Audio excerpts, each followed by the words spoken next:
माननीय सभागृह नेते आपल्याला बोलायचं। नाताभाऊंनी जो प्रश्न उपस्थित केलेला आहे, या ठिकाणी ग्रामीण भागातल्या शेतकऱ्यांच्या, आता शेतकरी काय शहरी भागात असतात, ग्रामीण भागात असतात, 45,000 कोटी रुपये आपण खर्च केले त्याच्यावर। सिंचन प्रकल्प जळगावला काय उत्तर महाराष्ट्राला वगळणार आहे मी? नारपार घेतलाय।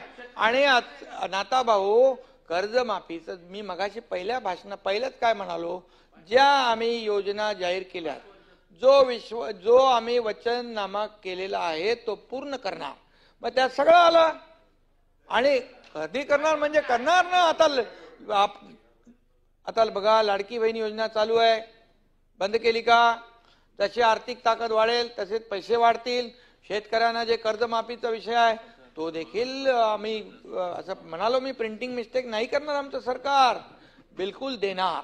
आणि म्हणून आपल्याला आपण ते सोनावण्याचा काय विषय आपण सांगितला, तो सोनावण्याच्या बाबतीमध्ये मी पर्सनली लक्ष घालतो। सोनावण्याच्या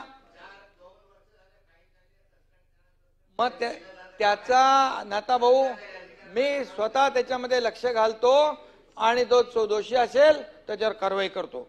आणि तुम्ही आदिवासी विकास विभागाने शासकीय आश्रमशाळी विद्यार्थ्याला गणवेश हे केलंय, त्याच्या बाबतीमध्ये देखील उत्तर माझ्याकडे आहे। यामध्ये आपण ग्रामीण भागाचा विषय जो काढलेला आहे, ग्रामीण भाग आणि शहरी भाग यामध्ये आम्ही कधी सरकार दुजाभाव करणार नाही, कारण ग्रामीण भागातले आमदार शहरी भागापेक्षा जास्ती आहेत। त्यामुळे ग्रामीण भागावर दुर्लक्ष सरकार बिलकुल करणार नाही, याचा विश्वास आपण ठेवा।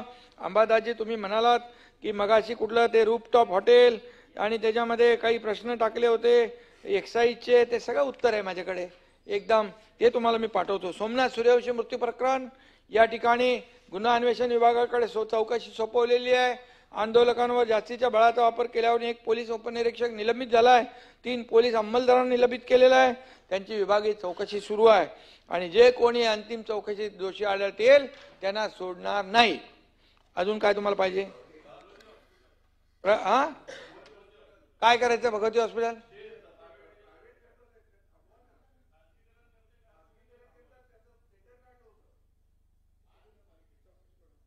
भगवत ते तपासून घेतो, त्याची पडताळणी करू। जे लोकांच्या भल्याचं आहे ते आम्ही करणार। तुम्हाला मी मुख्यमंत्री असताना माहित आहे, केम हॉस्पिटलमध्ये मी स्वतः गेलो होतो, केम हॉस्पिटलचा दौरा केला, सरप्राईज व्हिजिट केली सभापती महोदय, आणि त्या ठिकाणी 4-5 वॉर्ड बंद होते।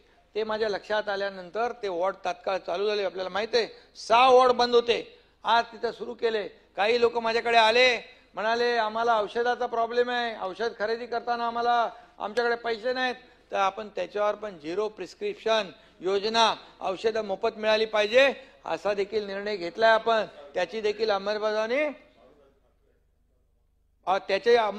होईल। बाळासाहेब ठाकरे आपला दवाखाना आरोग्याचा आपण केला, आणि यामध्ये संपूर्ण शहरात, राज्यामध्ये, ग्रामीण भागामध्ये बाळासाहेब ठाकरे आपला दवाखाना नाताभाऊ केला पण। आणि म्हणून 1.5 लाखाची ग्रामीण भागाची, म्हणजे ग्रामीण भागातल्या लोकांना, सगळ्याच लोकांना एकही माणूस सुटणार नाही। 1.5 लाखाची योजना महात्मा ज्योतिबा फुले 5 लाख आपण केली, त्याच्यात क्रायटेरिया वगैरे काही ठेवला नाही। जेवढी जनता ते सगळ्यांना त्याच्यामध्ये सामावून घेतलेलं आहे। आणि त्यामुळे आरोग्य, शिक्षण, इथं शिक्षण मॉडेल स्कूल आपण त्याच्यावर करतोय, स्मार्ट PHC करतोय, सरकार खूप काम करत आहे। नाताभाऊने एकदा दादाजी ते नाशिकच्या हिवाळी शाळेत घेऊन जा, त्या हिवाळी शाळेमध्ये जिल्हा परिषदची शाळा आहे, आदिवासी शिक्षक किशोर गावित नावाचा शिक्षक आणि केशव गावित, आणि तो तिथं ती मुलं नाताभाऊ दोन्ही हाताने लिहितात एकाच वेळेस, एका हाताने मराठी, एका हाताने इंग्लिश। अजब आहे।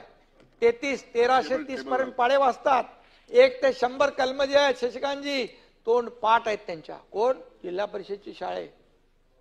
त्यामुळे यामध्ये आपल्याला शाळेला आपण प्रोत्साहन देतोय, शाळेचा शिक्षणाचा दर्जा वाढवतोय, ग्रामीण भागातल्या आश्रम शाळा आहेत, जिल्हा परिषदच्या शाळा आहेत, त्यांचा शैक्षणिक जो दर्जा आहे तो उंचावण्याचं काम करतोय।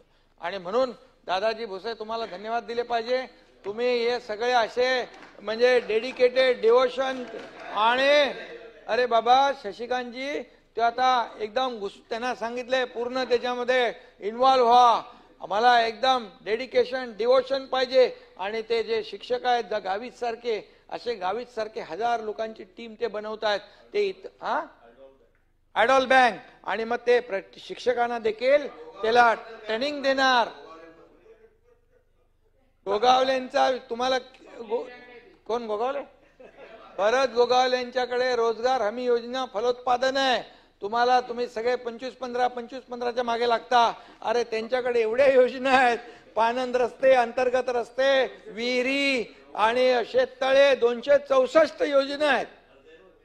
आणि गोगावलेला छोटासा कमी समजू नका आणि हलक्यात घेऊ नका. आणि म्हणून सर्व गावामधला विकास गावातला नाताभाऊ तुमचे पण काय प्रस्ताव असतील ते इमिजिएट द्या ताबडतोब. आणि गावाचा विकास करण्याची योजना त्यांच्याकडे आहे. त्यामुळे बिलकुल चिंता करू नका. सभापती महोदय ज्यांची काही उत्तरं राहिली असतील तर त्यांनाही मी लेखी त्यांच्याकडे त्यांना अपेक्षित आहे ते देऊ आणि कारवाई देखील आपण त्यांना जी अपेक्षित आहे ती करू.